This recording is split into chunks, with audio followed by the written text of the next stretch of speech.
What are we vibing with? No hat, hat. Are we vibing with the hat? Do I look like a snow cone? I think I'm vibing with the hat. But am I vibing with the hat? I think I have to go no hat. I mean, honestly, who wears a hat in a video, you know? I have cake. Isn't that really exciting? Okay, yeah, ignore my pants. They don't match, but it's fine. I have cake though, so you know. Ah! Hello! Welcome back to this video. Well, what? Not back. You haven't been here before because I haven't uploaded this before. It's the first time. So, hello. Welcome to the video. Anyway, I'm here today with the end of year book tag. I'm excited.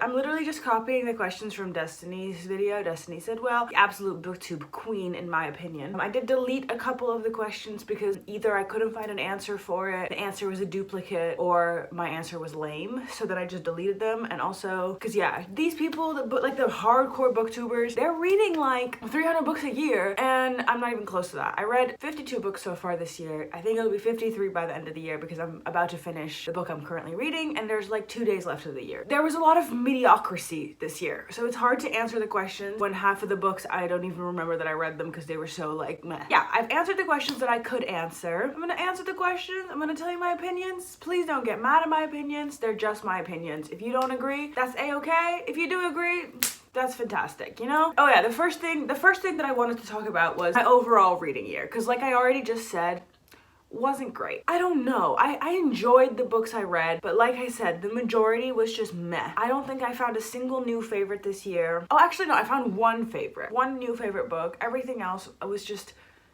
aggressively mediocre or disappointing. So I'm hoping next year goes a little bit better. Obviously that's not what we want. We do not want an average reading year. That's not the goal. And I think I also know why this occurred, so I just gotta make sure I don't do this again next year. And now I'm gonna explain what I did later in the video, so stick around if you want to know what I screwed up this year. I didn't say what I needed to say. I did not have the best reading year, and because of that it was difficult to answer these questions because a lot of them are about like favorite things, least favorite things, when in my everything just kind of blurred together because nothing really stood out. So yeah, I'm answering them to the best of my ability, and hopefully next year it goes a little bit better. So let's get started, shall we? Getting right into it with a great question. What were the most disappointing reads of the year? Now, I just told you all about how my reading year wasn't that phenomenal, so I actually have three answers for this question. I could go on. Oh my god, I look like a freaking frog. I could go on, but I thought 3 was a nice happy medium. I'll go from least disappointing to most disappointing. This book that I'm about to say, I rated lower than the most disappointing read, but I had lower expectations for it, therefore it was not as disappointing. And that is Happy Trail by Daisy Prescott. This is like a book about like a park ranger and a girl that's doing the Appalachian Trail, and she's doing it by herself. Well, she was doing it with her boyfriend, and then something happens, they break up, and then she meets this park ranger, and then they fall in love. Obviously, it's a romance. It sounds adorable, you know what I'm saying? But I'm telling you now, they had the chemistry. No, they had the chemistry of two freaking noble gases. They did not have anything in common. They had something in common, but literally it was written in such a way that I was like, this is the most platonic of platonic. Like, they had no chemistry. There was no romance. I was just like, what? Like, they hated each other, like, low-key, like, a little bit, like, not really hate each other, and then, like, that, they were in love. It was ridiculous. Like, it was honestly ridiculous. I think I rated it 1 or 2 stars, but I was severely disappointed. I read it on vacation because I was like, this is perfect. I was going on vacation in the mountains. Perfect. I can live my park ranger fantasy. And then it was literally utter garbage, and I was so sad. Do not recommend, would not suggest you read. The next book that I was really disappointed in was Charm by Tracy Wolff. I think I've previously talked about this in a video, but that's been a while because I read this in like February, so I'll talk about it again. I was really disappointed with the end of this series, the Crave series by Tracy Wolff, because I read the first Tracy Wolff book in 2022.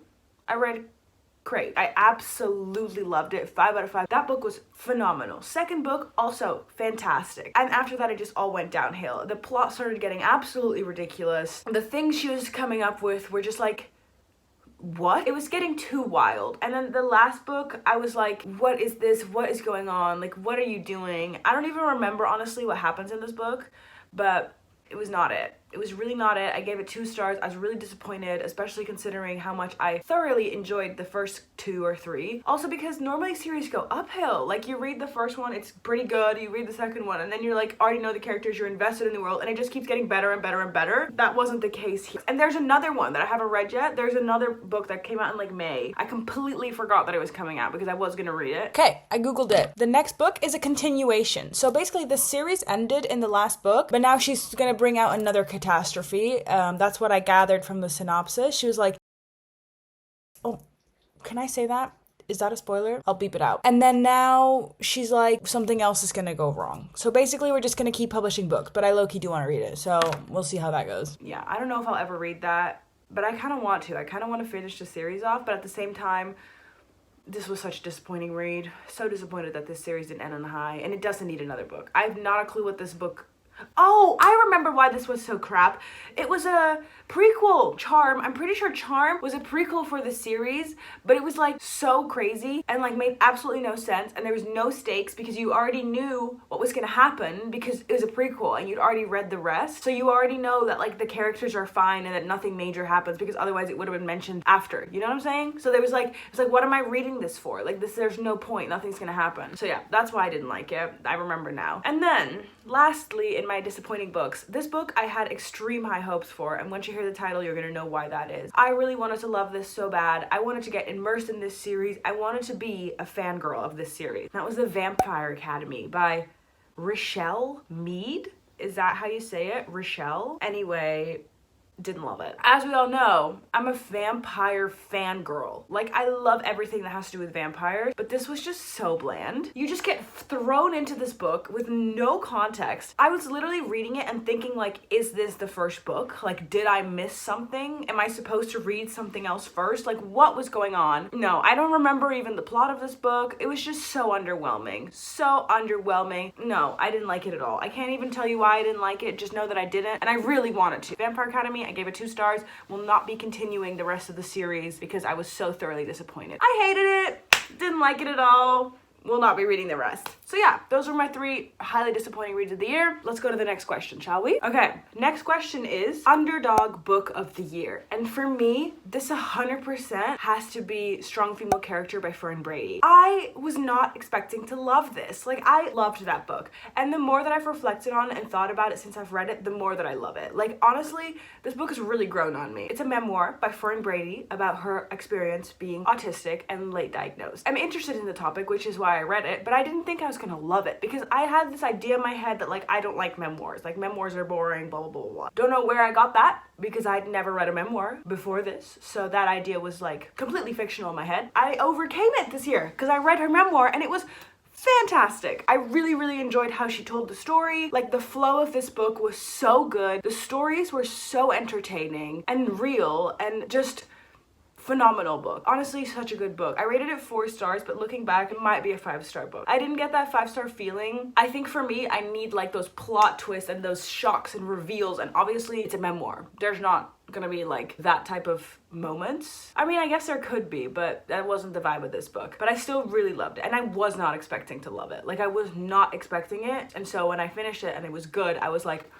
yeah. But anyway, it was great. I really enjoyed it. You should read it. Next question, a book that I thought was overhyped. Now, I don't want to be stepping on anybody's tootsies. I don't want to be making any negative vibes here, but I do have to say, I think The Natural series by Jennifer Lynn Barnes is overhyped. I read the first 2. I'm not saying it was a bad book. Like, it was fine, it was decent, but everyone's raving about it like it's the most phenomenal thing that's ever graced the planet. I don't know, I think this is a me thing. I don't like it when they're so highly unrealistic. Like, I'm sorry, there's 16-year-olds working for the FBI. I get it. Like, I get it. It's a book and it's not supposed to be real. Like, I get it, but I don't like it. The whole time I'm sitting there, I'm like, this is so unrealistic. Like, this is stupid. She just looks at a picture and she can do that. Like, this is stupid. So yeah, and also I didn't really like the characters. I found, what's her name? Cassidy? Is that it? Cassie? Claire? What's her name? Cassie. Cassie is her name. I didn't like her. Cassie is so frustrating. I don't vibe with Cassie. Me and Cassie do not get along. So that also made it very infuriating to read because obviously it's from her point of view and I'm not vibing with her. But I do have to say, I didn't like it, but I liked it. Does that make sense? That doesn't make sense. But like, in the sense that like, I finished it and I read them quickly and like the plot twists were good. It was good, but it wasn't as good as like the internet is making it seem, right? That's kind of the point of the question. It's overhyped. I'm not saying it was bad. It just was not as good as it was said to be. Next question is, my favorite book couple of the year is Elsie and Jack from Love Theoretically. I don't even want to elaborate. Like, I loved them. I loved them. Elsie is me. I am Elsie. People pleasing is one of my 2024 goals, is to please less people. This book was so relatable because of that. She's such a people pleaser and he dealt with it so well, so amazing. Loved him. Loved her. Loved him. Loved their relationship. Phenomenal. And I'm pretty sure he was tall, which always helps, you know? So yeah, that's my favorite couple of the year. Then my favorite character of the year. So kind of in the same vibe, but instead of couple, it's character. Keeping it interesting, I have two characters that I really, really love, and that is Hermione and Dobby. I love Dobby. I've always loved him. I loved Dobby before I read the books. I love Dobby in the movie. Is it Dobby or Dobby? Dobby? I don't know. Because I sound very American, so I'm not saying Dobby. So do I say Dobby, Dobby, Dobby? Dobby. Okay, now it's sounding weird to me. Okay, him, the house elf. I love him. He's so cute. He's so great. He's such a good friend to Harry. I think we should all aspire to be like Dobby. Dobby. Moving on from that, the other one is Hermione. I love Hermione. She is an icon. She is so cool. I want to be as smart and studious as Hermione. Is she not just great? She's so smart and resourceful and amazing and fantastic. Loved her. Loved her. Anyway, yeah, that's the point of the question. So now you know that I really loved her. Now, let's talk about this. My most frustrating book of the year, House Across the Lake by Riley Sager. This book put me on a field day. I already talked about this at length in a different video, so we'll talk about it quickly. But I was so frustrated with this book. So extremely frustrated. In my opinion, there needs to be some set of structure in your murder mystery, because how am I supposed to figure something out if you're gonna include things that were never made clear? I don't know how I'm gonna talk about this without spoiling. Okay guys, just quickly, I'll put a timestamp about when I'm done spoilering House Across the Lake, okay? I can't explain this without spoilering. How am I supposed to enjoy a book when the solution is that it's paranormal when that was never informed to me? How am I supposed to, my gears are turning, you know? I'm reading this murder mystery. I want to solve it. I want to be able to guess the plot twist. Like, that's the fun part of reading a mystery, right? To guess and then to be surprised, but in a way that it's like, oh my God, I see that. Like, you want to be surprised in the manner that's like, you've been fed crumbs this whole time. You just haven't put it together yet. But when it comes together, you're like, oh my God. Like, I saw that and I saw that, but I just didn't put it together. And then, wow, what an ending. This book, this was like, oh, how would I have known that? The whole book is told as if it's in the real world, and then all of a sudden the answer is ghost. I find that a cop-out. Because with that, I can write a mystery book and then everything that doesn't make sense, I'm just like, yeah, well, it was a ghost. Obviously, you can have a paranormal thriller, but this book was not advertised as paranormal. Thank you for listening to my rant for the second time. Spoiler over. Spoiler section is over. Now, moving on to the next question, shall we? Now, two questions that are very easy and quick to answer, but we'll just go through them because why not? First one is, what is the longest book that I read this year? And it came out to be Keeping 13 at a whopping 938 pages. Binding 13 was the second longest. Those books, I know they're long because I have seen them. Like, I've seen the physical copies and they're big books, but I read it on Kindle, so it didn't really feel that long. My shortest book of the year was Before the Coffee Gets Cold at a whopping 213 pages. I didn't read any novellas this year because I just didn't. Last year I read all of the novellas by Ali Hazelwood, so those were my shortest books of the year, and those are only like 100 pages. But since I didn't read any novellas, nothing that short popped up this year. Interesting? I don't know if you want to know my shortest and longest books, but now you know. Question 14. Oh, is it question 14? Because I've just been, actually, I don't know. Next question. A book that I haven't stopped thinking about. Literally none. Literally, I don't have an answer to this question. That's how mediocre my reading year was. Nothing regularly comes back to mind. I mean, I guess the Fern Brady book comes every now and then. Yeah, nothing that I regularly sit and think about, which is just such a shame because those are the best ones, you know? Now, moving on to another book, another question about how rough my year was. What's the cringiest book you read this year? The cringiest book that I read by a landslide was Falling for My Enemy. I don't remember who it's by, but it's a science romance, but it didn't hit. The romance didn't hit. The science aspect was nice. I specifically read this book because I was looking for romance novels set in a STEM situation, which it was that, so that it did take that box, but they had no chemistry again. It was way too long. This book was so goddamn long, and it did not need to be this long. It did not even need to be close to this long. So many scenes should have been cut out. Also, I thought it was gonna be slow burn. It wasn't slow burn at all, but then they still didn't like each other, but then they were already getting together. It was weird. I didn't like it. It was cringy. The things they said, the things they did, the way they acted, wasn't it.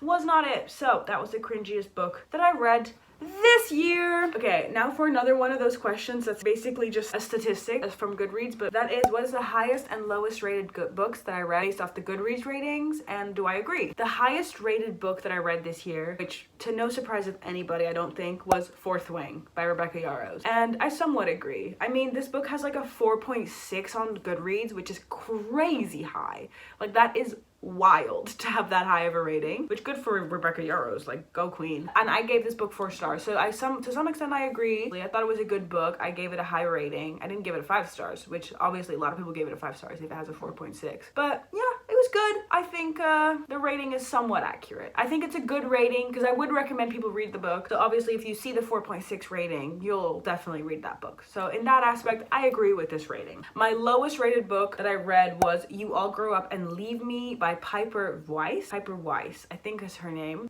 This was also a memoir, because after the Fern Brady book, I was like, I kind of like memoirs, but I don't know who this woman is, but it's a memoir about growing up in New York. It's kind of reporting on the crimes of Gary, what was his last name? I'll put it on the screen.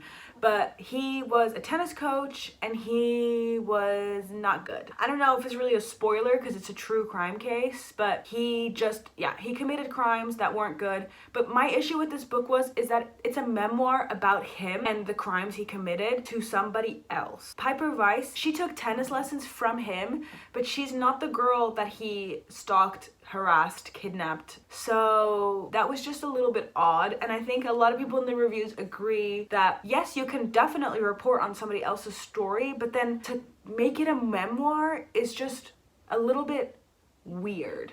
But it was an interesting story nonetheless. I think this had like a 2-point-something stars. Some people really didn't like it. I didn't think it was that bad. Like, it was interesting to read, but obviously it's just a little bit odd. So I kind of agree with the rating for that one as well. Next question. A book that you'll reread from this year. I honestly think a book that I'm gonna reread is probably Harry Potter #1. Just because that book was so cozy and lovely and adorable and low stakes. Like, so freaking cute. I don't think I'll reread the entire Harry Potter series because it's just so long. But that first one, I want to reread that. That was really cute. So maybe I'll do that next year for like a nice day where I'm not doing so great. Just pick up something comfy and cozy and it'll be a nice experience. So now, I've already kind of stated it, but what was my favorite book of the year? I'm gonna have to say Love Theoretically by Ali Hazelwood. I'm saying that with a grain of salt because I did really enjoy that book. Like, I gave it 5 stars. I absolutely loved it. It was so good. But when I put that book next to some of my other favorites, it's not quite there. Like, it was my favorite of this year. I wouldn't say it's a favorite of all time. So yeah, take with that what you will. The last 2 questions are very like reflective questions about the year. And the first one is my reading goal reflection plus my reading goal for 2024. My reading goal reflection. My reading goal was 52 books because there's 52 weeks in a year. Is there? Am I correct in that? Correct. 52. There's 52 weeks in a year. So I was like, 52 books sounds good.